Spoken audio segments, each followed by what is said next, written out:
नमो अरिहन्ताणं नमो सिद्धाणं नमो आयर्याणं नमो उवजयाणं नमो लोये सर्वसायं मंगलं भगवान् वीरो मंगलं गौतमो गणेश मंगलं कुन्दकुन्दार्यो जय धर्मोऽस्तु मंगलम् मोक्षमार्गस्य नेतारं वेतारं कर्मभूतां ज्ञातारं विश्वतत्त्वानां वन्दे तद्गुणलहरे। તત્વાદ સૂત્રના ચોથા અધ્યાયમાં આપણે દેવોની ચર્ચા કરી રહ્યા છીએ.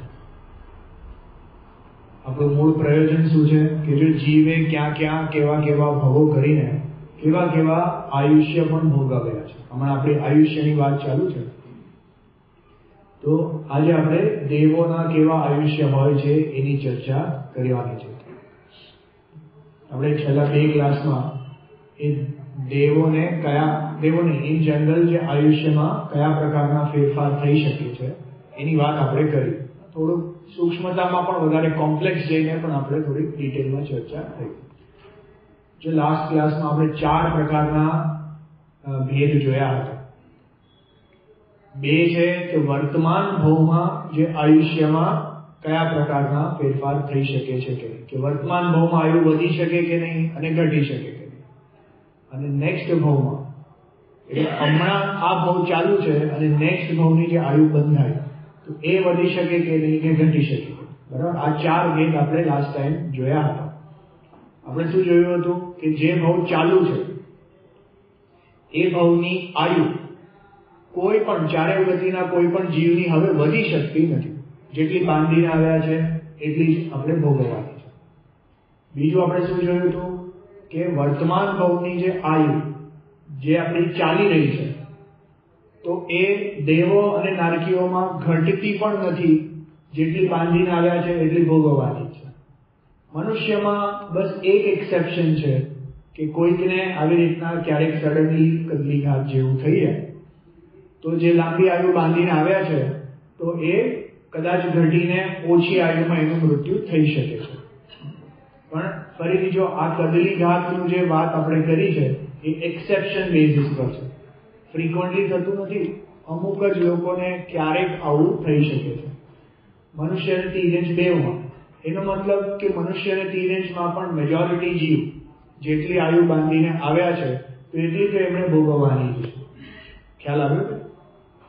હવે નેક્સ્ટ ભોગવ વર્તમાનમાં જે આયુ જીવ ભોગવી રહ્યો છે અને નેક્સ્ટ ભવની બાંધે છે તો એને 8 પ્રકારના અપકર્ષ કાળ હોય છે જેની આપણે વાત ડિટેલમાં કરી કે 2/3 આયુષ્ય વયું જતું જાય. એના પછી એક અપકર્ષ કાળ કરીને 8 પ્રકારના અપકર્ષ કાળ એ જીવને આવી શકે છે. હમણાં જ આપણે જોયું ને દ્વિપાયન મુનિરાજની કથામાં કે 12 વર્ષ પહેલા એમને દિવ્ય ધ્વનિમાં સાંભળ્યું કે આવી રીતના દ્વારકા બળવાની છે તો એમને ત્યાંથી ચાલ્યા જવાનો ભાવ કર્યો. હવે એમનું દેવ આયુ ક્યારે પણ બંધાયું હશે, આપણને ખબર નથી ક્યારે બંધાયું, પણ જ્યારે આયુષ્યના અંતમાં એમના પરિણામ પડી ગયા તો ઓલું આયુ પહેલેથી જ બંધાયેલું હતું. ખ્યાલ આવે ને? એટલે છેલ્લા અંતર્મુહૂર્તમાં તો નથી બંધાયું એટલું આપણે કન્ફર્મ કરી શકીએ કે પહેલા 8 અપકર્ષ કાળમાં ક્યારેક એમનું આયુ બંધાયેલું છે. એવી જ રીતે જે 8 આયુ બંધાવાની ઓપોર્ચ્યુનિટી છે તો એમાંથી જેટલું પણ મેક્સિમમ આયુ બંધાય છે એ ગણતરી કરવામાં આવે છે. ખ્યાલ આવે કે કોઈ પણ જીવને એકવાર કોઈ પણ એક પ્રકારનું આયુ, 4 આયુ છે, તિર્યંચ આયુ, દેવાયુ, નરકાયુ, મનુષ્ય આયુ, એમાંથી કોઈ પણ એક પ્રકારનું આયુ બંધાય તો હવે બાકીના બધા જ અપકર્ષ કાળમાં એ જ બંધાઈ શકે, કોઈ અન્ય ના બંધાઈ શકે. એકવાર જે ગતિમાં જવાના છે ફિક્સ થયું પછી એ જ ગતિનું આયુ બંધાય છે.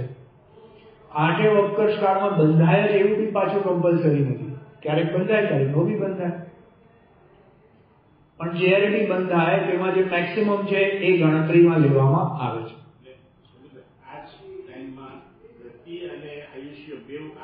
બે આમાં બંધાઈ જાય, આમાં જ નક્કી થઈ જાય છે ગતિ ને આયુ બે. બરાબર? હા, એક ही समय में एक साथ में જ્યારે આયુ બંધાય છે ત્યારે જ એ આયુ જે 4 પ્રકારના છે, એટલે જે આયુ કર્મ બંધાય છે તેમાં મનુષ્ય આયુ બંધાયું એનો મતલબ મનુષ્ય ગતિમાં જ જવાના છે એમ. They are not different, they are the same thing. ગતિ જે એકવાર બંધાઈ ગઈ એ પરમેનન્ટ થઈ જશે. નેક્સ્ટ ભાવ. આયુષ્યમાં પ્લસ હા, આયુમાં ઉપર નીચે થઈ શકે છે કયા કારણથી આપણે જોઈ રહ્યા છે, પણ એકવાર જે ગતિ બંધાય એ બદલીને અન્ય ક્યારે થતી નથી. બરાબર છે? હવે જો આયુમાં કોઈ જીવને, હવે જો એક સમજો આયુમાં કોઈ જીવને જે બંધ થઈ રહ્યો છે તો એમાં એના વધારો થવાનો ચાન્સીસ કેમાં છે કે જો અપકર્ષ કાળમાં જ વધે તો વધી શકે, એના સિવાય અન્ય સમયોમાં વધવાના ચાન્સ એને નથી. બરાબર? હમણાં જે આયુ બાંધી રહ્યો છે નેક્સ્ટ ગ્રોની એની વાત ચાલે તો એ અપકર્ષ કાળમાં જો વધારે લાંબી આયુ બાંધે તો એને ચાન્સ છે કે આયુ વધી જાય. નહીં તો જેટલું એક વારમાં બાંધ્યું મેક્સિમમ જે હતું એટલું ભોગવવાનું છે. બરાબર? બીજું કે હમણાં જે આયુ બાંધી રહ્યા છે એમાં ઘટાડો થાય કે નહીં તો થઈ શકે છે. એનામાં ઘાતાયુષ્ટ કરીને કે જેટલું લાંબુ આયુ બાંધ્યું છે એમાં પરિણામ જો સમજો પડી જાય આદિ થાય તો એ વધે લાંબુ આયુ ઘટીને ઓછું થઈ શકે છે. વર્તમાન ભાવમાં નેક્સ્ટ ભાવની વાત ચાલે. ખ્યાલ આવે? તો એ પ્રકારે આયુમાં ફેરફાર જોવામાં આવે છે. હવે મારો તમને પ્રશ્ન છે, હમણાં જ આપણે દ્વિપાયન મુનિરાજની સ્ટોરી જોઈ. એમણે પહેલા લાંબુ આયુ બાંધ્યું હતું અને પછી એમનું આયુ ઘટી ગયું અને વૈમાનિકની બદલે ભવનત્રિકમાં એ ચાલ્યા ગયા, ભવનવાસી દેવ થઈ ગયા. તો એમને આયુ ક્યારે ઘટ્યું, કેવી રીતના ઘટ્યું? હા, જે એમના ભવના અંતમાં જે એમના પરિણામ ખરાબ થયા, પરિણામ બગડ્યા, તો એ વખતે જેટલું લાંબુ આયુષ્ય જે પહેલા બાંધ્યું હતું તો એના કર્મની જે સ્થિતિ હતી એ ઘટી ગઈ અને હવે નેક્સ્ટ ભાવમાં એ ઓછી સ્થિતિ લઈને ચાલ્યા. આને કહેવાય છે ઘાતાયુષ્ય. એટલે જે પરિણામમાં જે કર્મોમાં ફેરફાર થવાના છે એ હમણાં જ નેક્સ્ટ ભાવના આયુ કર્મના ફેરફાર હમણાં જ થઈને ત્યાં જશે. એવું નહીં કે ત્યાં જઈને ફેરફાર થશે. ખ્યાલ આવે? જે એ પણ હમણાં જ જે સૈનિક રાજાને પહેલા પાપના ભાવમાં એમણે 7મી નરકનું આયુષ્ય બાંધ્યું હતું, તો જે રીતના દેવગતિમાં લાંબુ બાંધ્યું હતું પરિણામ બગડ્યા તો એ ઘટી ગયું. નરક ગતિમાં લાંબુ બાંધ્યું હતું પણ પરિણામ સારા થયા, એમને ત્યાં શાહી સંયમ તો પ્રગટ કર્યું તો એમના જે એને રિલેટેડ શુભ ભાવ આદિને કારણે એ કર્મની સ્થિતિ ઓછી થઈ ગઈ. ખ્યાલ આવે? કેમ કે નરક ગતિ અશુભ ગતિ છે તો ત્યાં પરિણામ શુભ થવાથી આયુ ઓછું થાય છે અને દેવ મનુષ્ય અને તિર્યંચ આયુ એ શુભ આયુ ગણાય છે તો ત્યાં પરિણામ ખરાબ થવાથી આયુ ઘટે છે. એટલું ખ્યાલ આવે કે આટલું ક્લિયર બધાને? તો ચાલો આપણે 4 પ્રકારના જે ભેદ હતા એને ફરીથી રિવાઇઝ કરી લઈએ. બરાબર? હવે આપણે આગળ વધીએ છીએ. આજે આપણે આ લગભગ આયુના લગભગ બધા કોન્સેપ્ટ આપણે કવર કરી લીધા છે. હવે ખાલી ડેટા આપણે આજે જોઈ લઈએ. ફરીથી થોડું રિવાઇઝ કરી લઈએ. જો આપણે જોયું હતું કે અત્યાર સુધી આપણે ભવનત્રિકમાં ભવનવાસી દેવોનું આયુષ્ય કેટલું છે એ જોયું. 28મું સૂત્ર હું કહું છું સાંભળો.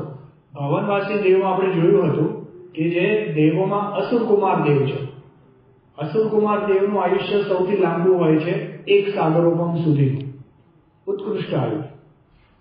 ભવનવાસી દેવોમાં ઉત્કૃષ્ટ આયુ કોનું? કે અસુરકુમાર જાતિના દેવનું 1 સાગરોપમ.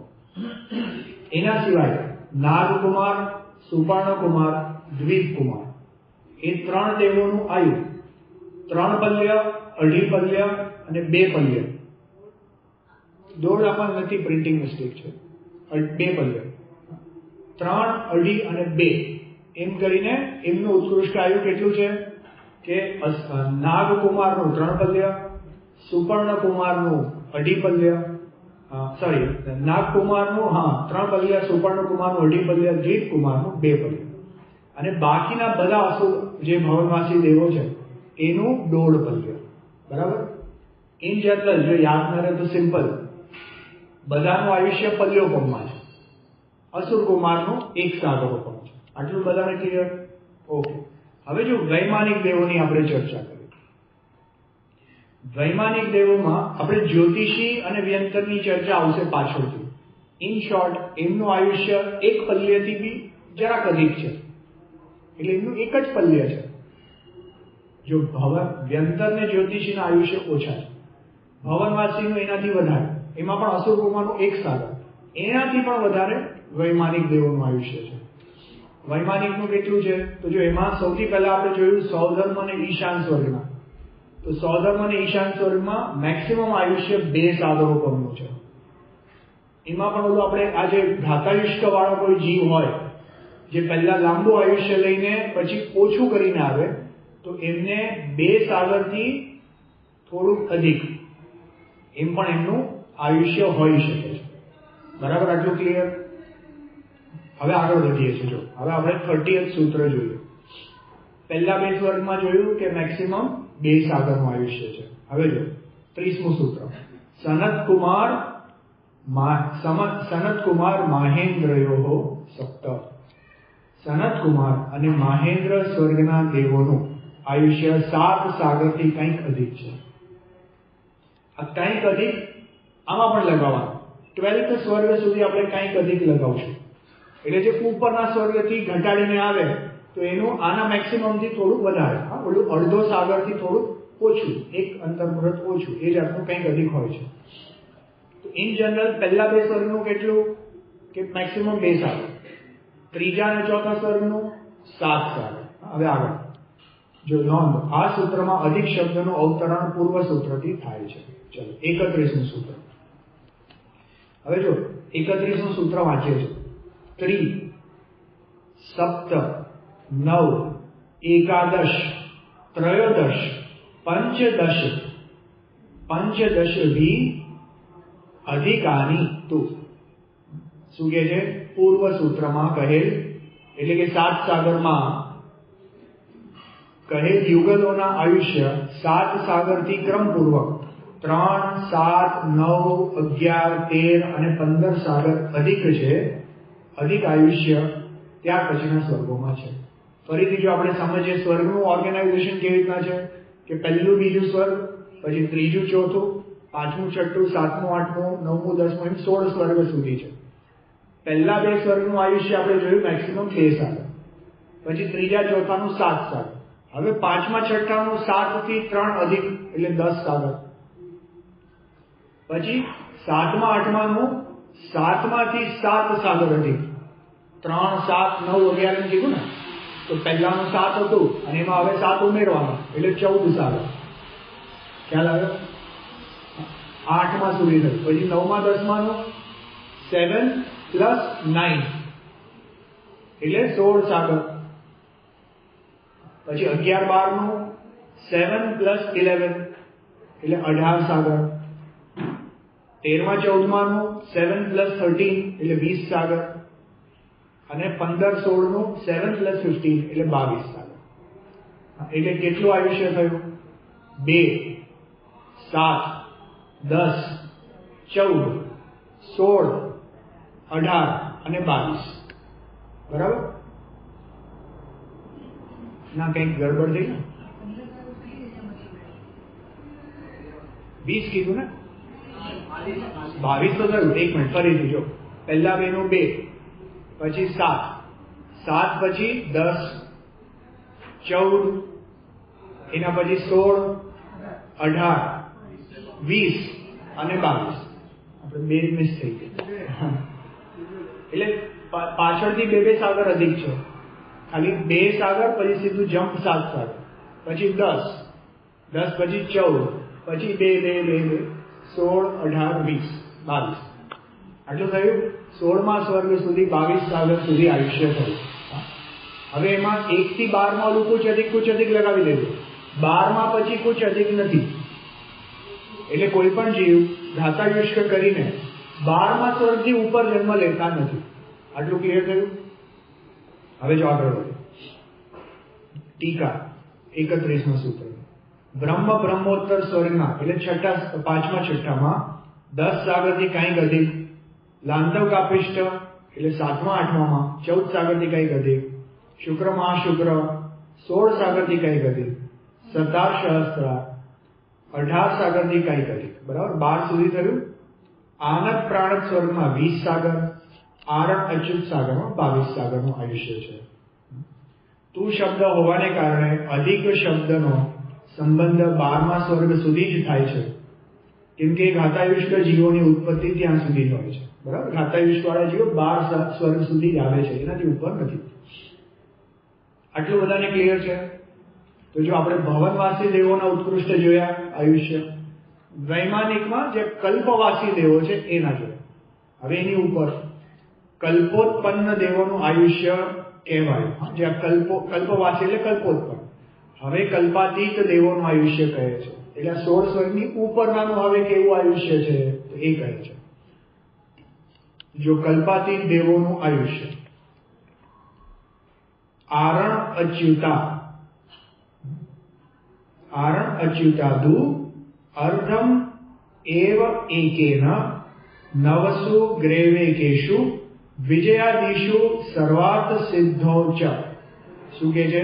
આરણ અને અચ્યુત સ્વર્ગથી ઉપર 9 ગ્રેવેકોમાં, એના પછી 9 અનુદિશમાં અને પછી 5 અનુત્તરમાં વિજય વગેરે વિમાનોમાં અને સર્વાર્થ સિદ્ધિ. જો બાયફર્કેશન કેવી રીતના કર્યું એ ઇમ્પોર્ટન્ટ છે, સમજજો. પહેલા 16 સ્વર્ગ કહી દીધા, એના પછી 9 ગ્રેવેક લીધા, પછી 9 અનુદિશ લીધા, પછી 5 અનુત્તર સાથેનો લીધા, એમાં 4 અનુત્તર લીધા અને સર્વાર્થ સિદ્ધિ લીધી. સમજાય છે? અત્યાર સુધી આપણે 22 સાગર જોયા. હવે 9 ગ્રેવેક જે છે એમાં એક સાગર વધતું જશે, એટલે 22, પછી 23, 24, 25, 26 એમ કરીને 31 સુધી. બરાબર, 9 ગ્રેવેક થઈ ગયા. પછી 9 અનુદિશ, તો 9 અનુદિશમાં બધાના આયુષ્ય સિમિલર છે, એટલે 31 થી 32 સુધી જશે. બરાબર, પછી 5 અનુત્તર વિમાન છે, તો એ 5 અનુત્તર વિમાનમાં જે 4 લીધા તો એ 32 થી 33 સુધી જશે. અને જે સર્વાર્થ સિદ્ધિ વિમાન છે એમાં બધાના 33 જ છે, એક જ નંબર છે, there is no variation. સમજાય છે? જો આપણે વાંચીએ ફરી, જો અત્યાર સુધી બધા સ્વર્ગના આપણે ઉત્કૃષ્ટ આયુ જોઈ રહ્યા છે. જગનને કેટલું છે એની વાત પછી કરશું, આવશે પાછું સૂત્ર.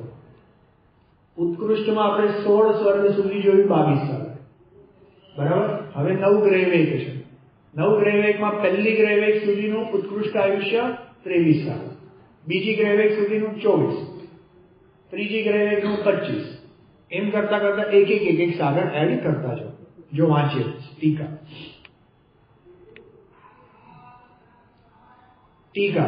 પહેલી ગ્રેવેકમાં 23, બીજીમાં 24, ત્રીજીમાં 25, ચોથીમાં 26, પાંચમીમાં 27, છઠ્ઠીમાં 28, સાતમીમાં 29, આઠમીમાં 30, નવમીમાં 31. 9મી ગ્રેવેકનું ઉત્કૃષ્ટ આયુષ્ય કેટલું? 31 સાગર. જે દ્રવ્યલિંગી મુનિ ક્યાં સુધી જાય? 9મી ગ્રેવેક સુધી જઈ શકે. તો એમનું ઉત્કૃષ્ટ આયુ કેટલું થઈ શકે? 31 સાગરો પણ થઈ શકે. ખ્યાલ આવે? કોઈ 5મી ગ્રેવેકમાં ગયું હોય તો એનું ઉત્કૃષ્ટ આયુષ્ય કેટલું હોય? 22 ને 5 27. બરાબર, 22 ને બેઝ નંબર રાખવાનો અને જે પણ ગ્રેવેકનો નંબર હોય એટલા યર એડ કરી નાખવાના, એટલા સાગરો એડ કરી નાખવાના. બરાબર, તો એનું ઉત્કૃષ્ટ આયુષ્ય 27 સાગર. બરાબર, એવી રીતના આપણે ગણી લેવાનું. આ તો થઈ ગ્રેવેકની વાત. હવે એની આગળ 9 અનુદિશોમાં, 9 અનુદિશમાં there is no variation, એટલે બધામાં એક જેવું જ છે. તો અહીંયા ઉત્કૃષ્ટ 31 હતું, એમાં એક એડ કરી નાખ્યા એટલે 32 સાગર. બરાબર, 9 અનુદિશમાં 32, વિજય આદિ 4, વિજય, વૈજયંત, જયંત અને અપરાજિત, એ 4 અનુદિશમાં 32 થી 33 એમ એક સાગર ઉપર ગયું. વિજય આદિમાં 33 સાગરો પરનું ઉત્કૃષ્ટ આયુષ્ય છે. અને સર્વાર્થ સિદ્ધિના બધા દેવોને 33 સાગરની જ સ્થિતિ હોય છે, તેથી ઓછી સ્થિતિ કોઈની હોતી. કેવું સામે ત્યાં બધા જાય, બધાનું એક જ આયુષ્ય, first in first out, no variation. એ અપર લિમિટ છે. એટલે સર્વાર્થ સિદ્ધિ અપર લિમિટ છે. દેવોનું ઉત્કૃષ્ટ આયુષ્ય કેટલું કે 33 સાગર. નરકનું ઉત્કૃષ્ટ આયુષ્ય કેટલું? 33 સાગર. સાતમી નરકમાં ઉત્કૃષ્ટ આયુષ્ય 33 સાગર. જો નરકનું બી કેટલું સરસ છે, કેટલું સરસ એટલે એના નંબરનું કેવું વેરિએશન છે. જો 1 સાગર, 3, 7, પછી 15, 22, 33. એક કઈ મિસ થયું? હા, 1, 3, 7, 10, 15, 22, 14 છે. 14 છે. હા, બરાબર. 4, 1 સાગર, 3 સાગર, 7 સાગર, 10 સાગર, 14 સાગર, 22 સાગર, 33 સાગર. અને સ્વર્ગોમાં ઉત્કૃષ્ટ કેટલું? એ બી 33 સાગર. 33 સાગરો પણ ઇઝ મેક્સિમમ આયુ ફોર એની જીવ ઇન એની ભવ. ખ્યાલ આવે? નરકમાં 33 સાગર, દેવમાં 33 સાગર. જો મનુષ્ય અને તિર્યંશનું આયુષ્ય મેક્સિમમ ખાલી પલ્યમાં હોય છે. સમજે? જો એક કોડા કોડી પલ્ય એટલે 1 સાગર થાય. 1 સાગરમાંથી 15 ઝીરો ઓછા કરી નાખો ત્યારે તેને 1 પલ્ય આવે છે. એટલે પલ્ય is much smaller compared to સાગર. તો દેવો મનુષ્ય અને તિર્યંશનું આયુષ્ય કેટલું મેક્સિમમ કે ખાલી 3 પલ્ય. 3 પલ્ય જે પૂર્વ ગ્રેવિક આવે ઉત્તમ ભોગ ભૂમિમાં, ઉત્તમ ભોગ ભૂમિમાં. બરાબર. પણ દેવો અને નારકીઓનું આયુષ્ય, અરે ભવનવાસીમાં અસુરકુમારનું બી 1 સાગર, પહેલા સ્વર્ગનું બી 1 સાગર ઉત્કૃષ્ટ આયુષ્ય, 2 સાગર ઉત્કૃષ્ટ આયુષ્ય. ખ્યાલ આવે? પહેલી નરકનું ઉત્કૃષ્ટ આયુષ્ય 1 સાગર. એટલે નરકો અને દેવોમાં સાગરો કોમની જ વાત છે. એટલે ઓછામાં ઓછું સ્વર્ગ કે ઓછામાં ઓછું નરક મળે તો ભલે એનું મિનિમમ આયુષ્ય 10,000 વર્ષ છે, પણ મેક્સિમમ ક્યાં સુધી જાય છે? કે સાગરો કોમ સુધી જાય છે. ખ્યાલ આવે? બહુ વેરિએશન બહુ મોટા છે. ચલો આગળ વધશું. હવે જો બીજો પોઈન્ટ, મૂળ સૂત્રમાં અનુદિશ શબ્દ નથી, પણ આદિ શબ્દથી અનુદિશને પણ ગ્રહણ કરીએ.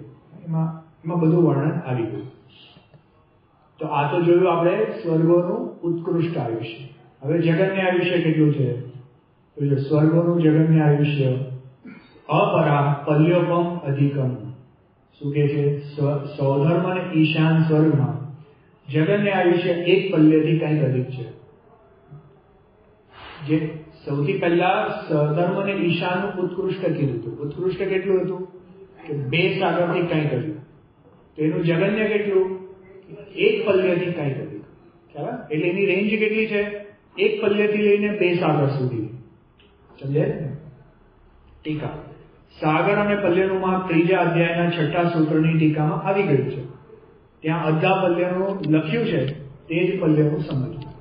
એ આપણે એ સૂત્રની ટીકામાં જોયું હતું કે એ પલ્યનું માપ કેવી રીતના કીધું કે 1 મોટો ખાડો ખોદો, 1 યોજન બાય 1 યોજન, એમાં ઉત્તમ ભોગભૂમિના જે ઘેંટું હોય એનું જે વાળનો સૌથી અગ્રભાગ, જેના હવે 2 ટુકડા ન થઈ શકે એવા કર્ણથી એ ખાડાને ભરો.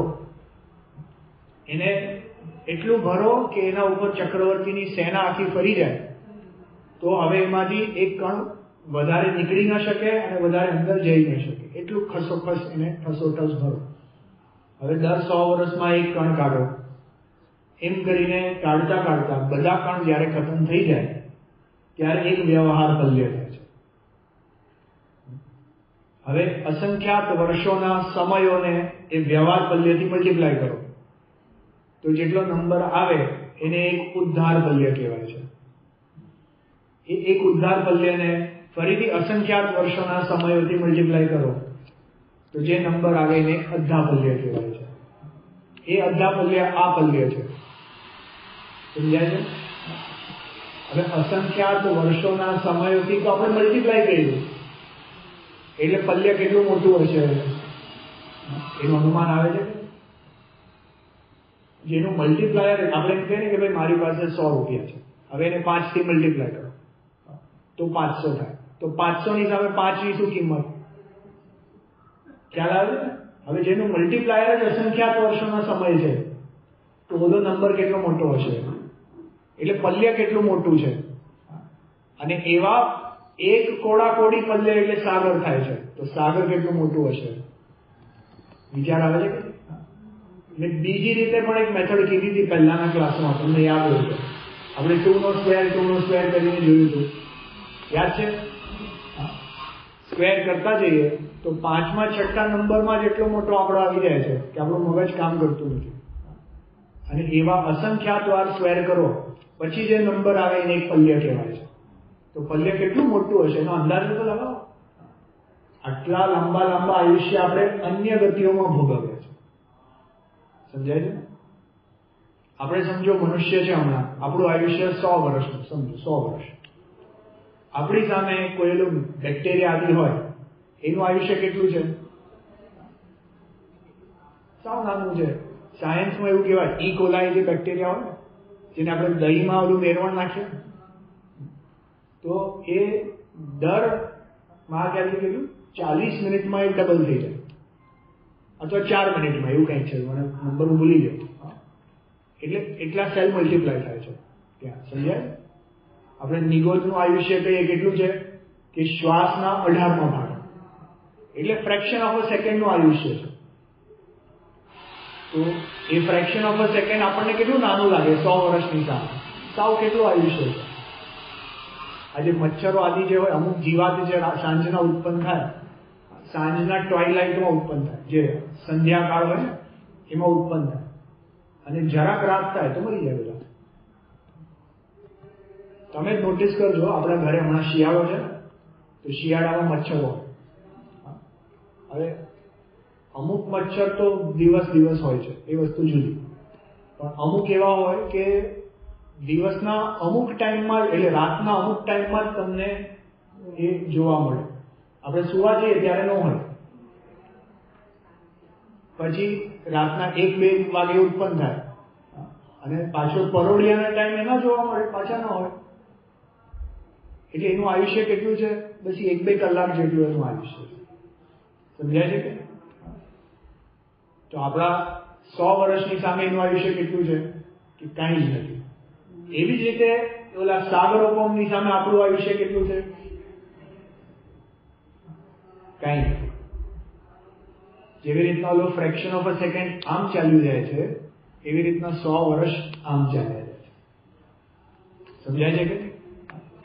બહુ વિચાર કરવા યોગ્ય વસ્તુ છે. આ વસ્તુ કઈ થિયોરેટિકલ કોન્સેપ્ટ નથી, એકચ્યુઅલ નંબર છે ને, કે એકચ્યુઅલી આટલા લાંબા આયુષ્ય છે. બોલો. તો હવે વિચાર કરવાનો એમ છે, આપણે ઓલું હોય ને કે સમજો આપણે બહારગામ જતા હોય, અથવા ચલો મુંબઈમાં નહીં જતા હોય અને ટ્રેન આવી, આપણે ટ્રેન પકડવાની છે. પહેલા તો આપણે જઈને પ્લેટફોર્મ પર જઈને અડધો કલાક પહેલા ઉભા રહીશું. એ અડધો કલાકથી આપણે ઊભા છો ત્યારે કેવા છે કે એક સ્ટેડી સ્ટેટમાં છે, અને પછી ટ્રેન આવી પ્લેટફોર્મ પર ખાલી 1 જ મિનિટ ઊભી રહેવાની જેવું આપણને ખબર પડે તો એ 1 મિનિટ કેવું હોય આપણું? સાવ ધમાલ ને, અરે ભાગો દોડો, અરે બેગ નાખો, અરે ચડો, જલ્દી ચડો. અને એકવાર અંદર પહોંચી ગયા પછી કેવું છે? હવે પાછું સ્ટેડી સ્ટેટમાં છે. સમજાય ને? હવે એમ જ વિચાર કરો કે એક બાજુ આપણું દેવ ગતિ છે, એક બાજુ નરક ગતિ છે. એ બે કેવા છે? લાંબા આયુષ્ય છે એકદમ. અને એની વચ્ચે આપણું 100 વર્ષ કેવું છે? એ ધમાલ્યું છે આપણું. એ ક્યાં વહી જશે ખબર નહીં પડે. 1 જ મિનિટ છે, દોડા દોડી, આ બેગ કરો, આમ નાખો. ખ્યાલ આવે? મંદિર ચાલો, સ્વાધ્યાય કરો, અહીંયા ચાલો, આ લગ્નમાં જવું, આમ જવું, એમ એટલું ધમાલમાં નીકળી જાય છે આપણે 100 વર્ષ ખબર નહીં પડે. સમજાય છે? હવે એમાં આપણું મૂળ પ્રયોજનનું કામ કરી લેવું એ અઘરી વાત છે. એના માટે અઘરી એટલે છે કેમ કે આયુષ્ય બહુ ઓછા છે અને આ સંયોગ બહુ દુર્લભ છે. જરૂરિયાત બી લાગી નથી, એ પણ છે. એટલે એ જ છે જો જેને જરૂર લાગે અને એમાં એ સિરિયસલી પ્રયાસ કરે તો 100 વર્ષ બહુ મોટા બી છે પાછા. કેમ કે જે વસ્તુ અંતર્મુહૂર્તમાં થઈ શકે છે એની સામે 100 વર્ષ તો બહુ લાંબુ આયુષ્ય છે. જો આપણે જૈન ધર્મમાં ટાઈમની રિલેટિવિટી બહુ વિચિત્ર છે. કેમ કે બહુ નાનો ટાઈમ બી છે આપણી પાસે. એક સમય છે ખાલી. એક સમય એટલે કેટલું કે 1 સેકન્ડનો અસંખ્યાતનો ભાગ, એટલે કેટલો ઝીરો કાળ. અને બીજી બાજુ પરાવર્તન બી છે કે અનંત કાળ ચાલ્યા જાય છે. એનું બી ગણિત આપણી પાસે છે. સમજાય છે ને? હવે એમાં આપણે એ રિલેટિવિટીમાં જે મૂળ પ્રયોજન છે એને પકડી લઈએ તો પછી કાળ આપણા માટે બધું સમાન છે, એમાં કઈ ફરક નથી. જો પ્રયોજન ન પકડીએ તો પછી જીવ નિરંતર એ જે એમ કે દેવગતિ મનુષ્ય ગતિના સુખના ભોગોમાં વાંછા કરે છે અને બાકી ઓલામાં એ દ્વેષ ભાવ કરે છે. પણ અહીંયા સાગરો પમને, અહીંયા સાગરો પમને ખ્યાલ. અને નિગોદમાં તો અનંત કાળ છે. જો વિચાર કરજો. ચાલો આગળ વધીએ. આપણે શું જોયું કે સૌધર્મ અને ઈશાન સ્વર્ગનું જે ઉત્કૃષ્ટ આયુષ્ય છે કેટલું છે? એક પલ્યથી જગન્ય આયુષ્ય કેટલું છે? 1 પલ્યનું છે. ઉત્કૃષ્ટ આયુષ્ય 2 સાગરથી અધિક, ઉત્કૃષ્ટ 1 પલ્યથી અધિક. જો ટીકા સાગરનું ને પલ્યનું માપ આપણે પહેલા જોઈ આવ્યા છે એની વાત થઈ. હવે જો 34મું સૂત્ર, પરતઃ પૂર્વા અંતરા. પૂર્વા અનંતરા શું કે છે? જે પહેલાના યુગલોનું ઉત્કૃષ્ટ આયુષ્ય છે તે જ પછીના યુગલોનું જગન્ય આયુષ્ય છે. એટલે સૌધર્મ ઈશાનનું જગન્ય કેટલું જોયું? 1 પલ્યથી અધિક. ત્યાંથી ઉત્કૃષ્ટ કેટલું જોયું? કે 2 સાગરથી અધિક. હવે ત્યાંથી આપણે 3જા 4થા સ્વર્ગમાં આવીએ તો એનું જગન્ય શું આવશે? 2 સાગર આવશે. અને ત્યાંથી ઉત્કૃષ્ટ કેટલું? કે 7 સાગરથી અધિક. એના પછી ઉપર બ્રહ્મોત્તરમાં જઈએ તો જગન્ય કેટલું આવશે? કે 7 સાગર આવશે. અને ઉત્કૃષ્ટ કેટલું? કે 10 સાગર. એમ કરતા આગળ લગાવતા જવું. જો અર્થ જે પહેલાના યુગલોનું ઉત્કૃષ્ટ આયુષ્ય છે તે પછીના યુગલોનું જગન્ય આયુષ્ય છે.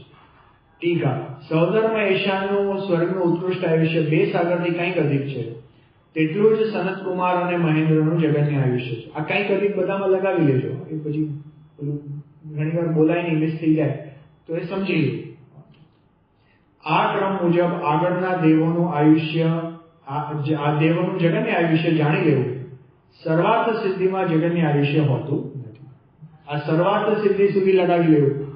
એટલે એક પલ્ય કુછ અધિક, ત્યાંથી લઈને 2 સાગર કુછ અધિક, પછી 2 સાગર કુછ અધિક થી 7 સાગર કુછ અધિક, 7 સાગર કુછ અધિક થી 10 સાગર કુછ અધિક, 10 સાગર કુછ અધિક થી 14 સાગર કુછ અધિક, 14 સાગર કુછ અધિક થી 16 આવશે ને વચમાં? 16. હવે 16માં કુછ અધિક નથી. 2, 7, 10, 14 અને 16, 12મા સ્વર્ગ સુધી 16 આવ્યું. તો 16માં કુછ અધિક આવશે. પછી 18માં કુછ અધિક નથી. તો 16 થી 18, પછી 18 થી 20, 20 થી 22, પછી 22 થી 23, 23 થી 24, 24 થી 25, એક આવ્યું ને, એક ગ્રેજ્યુએટમાં એક સાગર. એમ કરતા 31 સુધી પહોંચ્યા. પછી બધા જ અનુદિશમાં 31 થી 32, 4 અનુત્તરમાં 32 થી 33 અને એક સર્વાર્થ સિદ્ધિનું ફિક્સ 33. બરાબર? આ તો થઈ સ્વર્ગોની વાત. જો આજે એક પ્રિન્સિપલ જે અહીંયા કીધો કે આગળના સ્વર્ગનું ઉત્કૃષ્ટ આયુષ્ય, અજગન્ય આયુષ્ય એ પાછળના સ્વર્ગનું ઉત્કૃષ્ટ છે. આ વસ્તુ નારકીમાં બી લગાવી લેવાની કે નરકમાં બી જેમ આગળના નરકોમાં જઈએ છે તો એનું જગન્ય આયુષ્ય એ ઉપરના નરકનું ઉત્કૃષ્ટ છે. બરાબર? એ આપણે જોશું થોડી વાર. જો 35મું સૂત્ર, નારકીઓનું જગન્ય આયુષ્ય. હવે નારકીનું જગન્ય ઉત્કૃષ્ટ પણ અહીંયા લઈ લે છે, તે પણ જોઈ લઈએ. નારકીઓનું જગન્ય આયુષ્ય કેટલું છે? નારકાણામ ચ દ્વિતીયાદિષુ, એટલે બીજી વગેરે નરકના નારકીઓનું જગન્ય આયુષ્ય પણ દેવોના જગન્ય આયુષ્યની જેમ, અર્થાત જે પહેલી નરકનું ઉત્કૃષ્ટ આયુષ્ય છે તે જ બીજી નરકનું જગન્ય આયુષ્ય છે. આ પ્રમાણે આગળની નરકોમાં પણ જગન્ય ઉત્કૃષ્ટ જાણી લેવું. એટલે પહેલી નરકમાં જગન્ય છે 10,000 વર્ષ, ત્યાંથી લઈને 1 સાગરોપમ. પછી બીજીમાં 1 સાગરથી લઈને કેટલું 7 ને 3 સાગરોપમ. પછી ત્રીજીમાં 3 થી લઈને 7, ચોથીમાં 7 થી લઈને 10, પાંચમીમાં 10 થી લઈને 14, છઠ્ઠીમાં 14 થી લઈને 22 અને સાતમીમાં 22 થી લઈને 33. એવી રીતના સમજી લો. 36મું સૂત્ર. પહેલી નરકનું જગન્ય આયુષ્ય 10 વર્ષ સહસ્ત્રાણી પ્રથમ આયામ. પહેલી નરકના નારકીઓનું જગન્ય આયુષ્ય 10,000 વર્ષનું છે. આપણે 10,000 થી લઈને 1 સાગર જોયું એટલે આવી ગયું. નારકીઓના ઉત્કૃષ્ટ આયુષ્યનું વર્ણન 3જા અધ્યાયના 6ઠા સૂત્રમાં આપણે કર્યું છે. પણ જરાક એકવાર જોઈ લઈએ.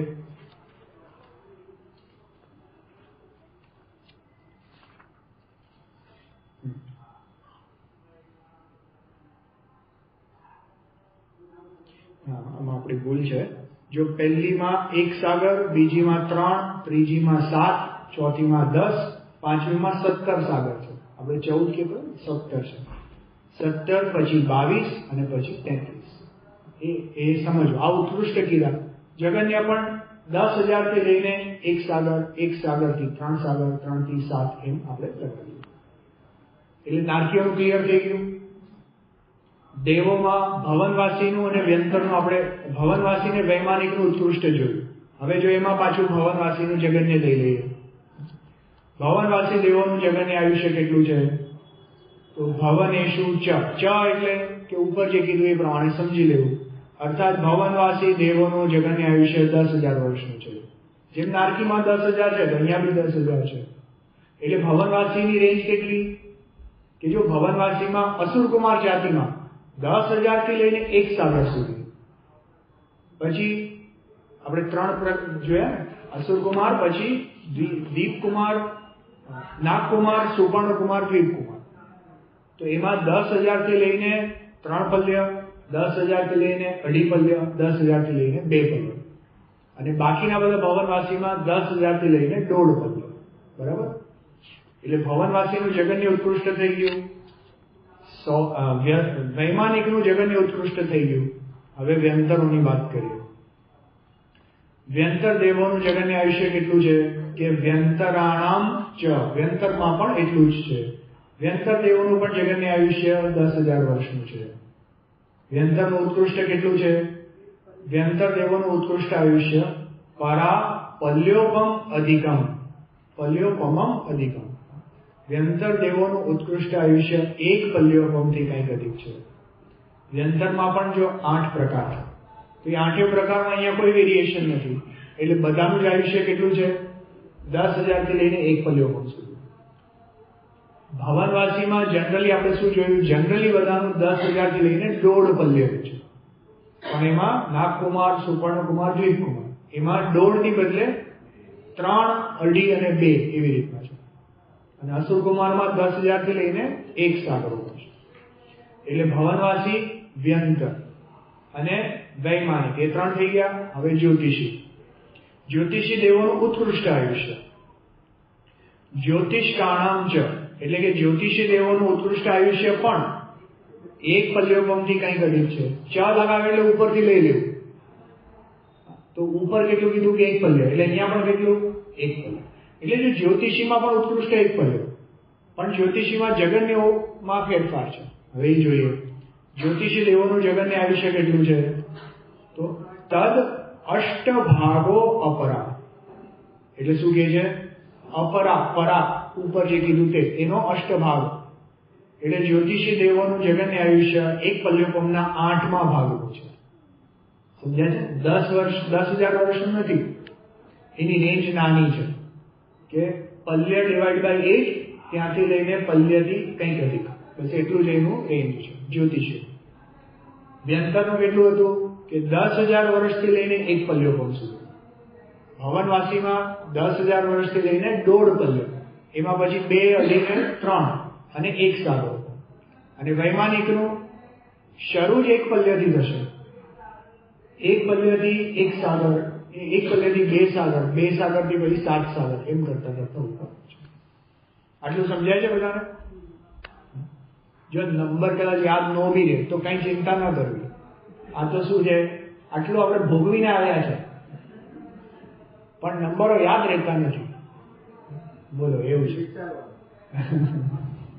દુઃખ ભોગવા નથી, ઈ યાદ નથી, એટલે જ ભોગવવા પાછા, એટલે જ ભોગવવા પડે છે પાછા. જો કેવી વિચિત્રતા છે, જો સાંભળો, મજા આવશે. સમજો આપણે મનુષ્યનું આયુ કેટલું કે 100 વર્ષનું. સમજો 100 વર્ષની અંદર આપણે જે ભોગ ભોગવ્યા એ તો આપણને યાદ રહે છે, પણ સમજો 100 નો આંકડો યાદ નથી રહેતો. કેવું વિચિત્ર લાગે. એવી જ રીતે દેવોમાં આપણે જે ભોગ ભોગવ્યા એ તો આપણને યાદ છે થોડા ઘણા, ભલે આપણને એનો ફીલ છે, અને આયુષ્ય કેટલું છે યાદ નથી રહેતું. કેવું વિચિત્ર છે. જો આવા તો અનંત આયુષ્ય આપણે ભોગવ્યા. દરેક ભવોમાં અનંત વાળા બધા ભવોમાં ગયા છે. આપણે બધું જોઈએ ને, ક્ષેત્ર કાલ પરાવર્તન. કાલ પરાવર્તનમાં જીવે એક સમયથી અધિક બધા આયુષ્ય ભોગવ્યા છે. એટલે 10,000 વાળું બી ભોગવ્યું, 10,000 પ્લસ એક સમય વાળું આયુષ્ય પણ ભોગવ્યું, 10,000 પ્લસ 2 વાળા આયુષ્ય પણ ભોગવ્યું. એમ કરતા કરતા સ્વર્ગમાં 31 સાગર સુધીના એક સમય અધિક બધા જ આયુષ્ય ભોગવ્યા છે. આપણે જોયું પલ્લ્યાને સાગર કેટલા મોટા છે, તો એક સમય કેટલો નાનો છે, તો બોલો કેટલા ભવો કર્યા હશે. તો આપણે એક સમય ભોગવ્યા, એક સમય વધતા આયુષ્ય ભોગવ્યા, તો કેટલા વાર ભવો ત્યાં ધારણ કર્યા હશે. એવું કહેવાય ને કે આપણે દ્રવ્યલિંગી મુનિ બી એટલી વાર થયા છે કે આપણા પીછી કમંડળ જમા કરે તો મેરુ પર્વત થઈ જાય, એટલી વાર તો દ્રવ્યલિંગી મુનિ થાય. તો દ્રવ્યલિંગી મુનિ કરતા તો મનુષ્ય વધારે વાર થયા હશે કેમ કે એમાં તો સ્ત્રી પુરુષ નપુંસક બધું જ આવી જાય. મિથ્યા દ્રષ્ટિ બધું, સમ્યક દ્રષ્ટિ ચલો, પણ મિથ્યા દ્રષ્ટિમાં પણ ક્યારેક પેલું અલ્પ આયુમાં ગુજરી ગયા, ક્યારેક મોટા આયુમાં, આદિ બધું આવી ગયું. મનુષ્ય કરતા તો તિર્યંચોમાં વધારે વાર. નિગોદને નથી લેતો. દેવનારકીમાં તો કેટલી વાર ગયા, કેટલા ભવો ધારણ કર્યા. વિચાર કરો, અનંતકાળમાં આપણે ક્યાં ક્યાં નથી ફર્યા, કેટલું બધું ભોગવીને આવ્યા. હવે શું બાકી રહ્યું? એવું કહેવાય ને કે એવા કોઈ પૂતગલો નથી જે આપણે ભોગવીને પાછા છોડી નથી દીધા. એટલે હવે જે ભોગવીએ છીએ કેવું છે કે ઓલું ઉલટી કરી હોય ને, ખાધા પછી એને ઉલટી કરી છે અને હવે એને જ પાછું ખાય છે. એના જેવું છે, કાંઈ બાકી રાખ્યું નથી અને એને જ પાછું આપણે ભોગવવા માંગીએ છીએ. વિચાર કરવા યોગ્ય છે ને. જો એક છેલ્લું આપણું રહી ગયું પણ જોઈ લઈએ, લોકાંતિક દેવોનું આયુષ્ય કેટલું. જો એમનું પણ બહુ ઇન્ટરેસ્ટિંગ છે. લોકાંતિકા નામ અષ્ટો સાગરોપમાણી સર્વેશામ. સમસ્ત લોકાંતિક દેવોનું જગન્ય તેમજ ઉત્કૃષ્ટ આયુષ્ય 8 સાગર પ્રમાણ છે. ફિક્સ 8 સાગર. જો એ પણ યાદ કરીએ, સ્વર્ગોમાં આપણે જોયું પહેલા બીજા યુગલનું ઉત્કૃષ્ટ 2 સાગર, પછી બીજા ત્રીજાનું 7 સાગર, પાંચમા છઠ્ઠાનું ત્રીજો ચોથો 7 સાગર, પાંચમા છઠ્ઠાનું 10 સાગર. એટલે પાંચમા છઠ્ઠાની રેન્જ કેટલી છે? 7 થી 10 છે. 7 થી 10 છે. તો લોકાંતિક દેવની કેટલી છે એમાં? કે ફિક્સ 8 સાગર. એવું નથી કે 10 સાગરની. તો આપણે જનરલી જોઈએ ને કે ભાઈ રેન્જમાં ઉત્કૃષ્ટ, એવું નથી પાછું. વચમાં ફિક્સ 8 સાગરો ભમની એમની આયુષ્ય. જેટલા પણ લોકાંતિક દેવ છે, આપણે જોયો તો નંબર 4 લાખ અને અમુક લોકાંતિક દેવો છે, તો એમના આયુષ્યમાં કોઈ વધારો ઘટાડો હોતો નથી. બધા જ 8 સાગર આયુષ્ય, બધા જ દેવો સમાન છે. એમાં આપણે કેટલી 8 અને 16 24 જાતિના લોકાંતિક દેવો જોયા હતા. એ 24 જાતિના લોકાંતિક દેવોમાં ફક્ત નામ ભેદ છે, બાકી બધા જ દેવો સમાન છે, બધા જ ઇન્દ્ર સમાન છે. એમાં કોઈ આયુષ્ય ભેદ નથી કે એમના ઉદયોમાં ભેદ નથી. ખ્યાલ આવે છે? તો જો આ રીતે આપણે અહીંયા આ ચોથા અધ્યાયની એટલે કે દેવગતિના વર્ણનની વાત અહીંયા આપણે પૂરી કરી. જો આપણે અત્યાર સુધી 4 અધ્યાયોમાં કઈ કઈ ચર્ચા આવી છે એનું અહીંયા ઉપસંહારમાં એકદમ સંક્ષેપમાં વર્ણન છે. એની ચર્ચા આપણે નેક્સ્ટ ટાઈમ લઈશું. એટલે શું નેક્સ્ટ ટાઈમમાં પણ આપણે એક પ્રાથમિક ભૂમિકા બંધાઈ જાય before we go further. In general આ તત્વાર્થ સૂત્રમાં 7 તત્વની વાત ડિટેલમાં આવે છે. એમાં આપણે જીવ તત્વની વાત 4 અધ્યાયમાં આવે છે. એટલે અહીંયા આપણે જીવ તત્વની વાત અત્યાર સુધી આપણી પૂરી થશે. ખ્યાલ આવે? હવે 5મા અધ્યાયને આપણે શરૂ કરશું તો એમાં અજીવ તત્વની વાત આગળ આવશે. હજી એમાં વચમાં આ જે ઉપસંહાર છે એમાં નયોનું વર્ણન ખૂબ ડિટેલમાં છે. બહુ સરસ છે. એટલે અમુક ક્લાસ આપણે એના ઉપર લઈશું, પછી 5મો અધ્યાય આપણે આગળ શરૂ કરીશું. ચલો જીનવાણી સૂત્ર લઈએ. हे जिनवाणी भारती तो ही जपो दिन रैन, जो तेरी शरणाम रहे सो पावे सुख चैन. जावाणी के ज्ञान ते सूझे रोकारो, सो वाणी मस्तक नमो सदा देत हूँ. बोलो अंतर्मुख मुद्रावन सर्व जिनेन्द्र भगवाननो, द्वादशांगी जिनवाणी मातनो, हालता चालता सिद्ध समान समर्थ मुनि राजोनो, अपना अनंत अनंत उपकारी श्री काहन गुरुदेवनो, प्रशमूर्ति भगवती मातनो, सत्य सनातन दिगंबर जैन धर्म.